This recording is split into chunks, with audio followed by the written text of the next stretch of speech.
තාච්චියකට තෙල් ටිකක් දමා ඉන්පසුව බිත්තර කිහිපයක් එකතු කරගන්න. බිත්තර 2යි 3යි 4යි 5 2 3 4 5 6 7 8 9 10යි නේ. නැවත තෙල් ස්වල්පයක් ඉහතින් දමා ගන්න. ඉන්පසුව ලුණු කැබලි කිහිපයක් දමා මිරිස් දානවා, ලුණු දානවා. ඉන්පසු අඩිරූලක් වැනි උපකරණයක් පාවිච්චි කරලා බිත්තරය අනිත් පැත්ත දමා ගන්න.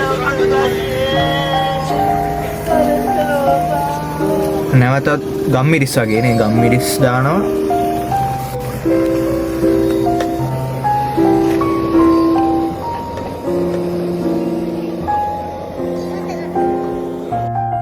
අවසානයේ ඔබට ඉතා රසවත් ගුණදායී බිත්තර ඔම්ලට් එකක් ලබා ගන්න පුළුවන්.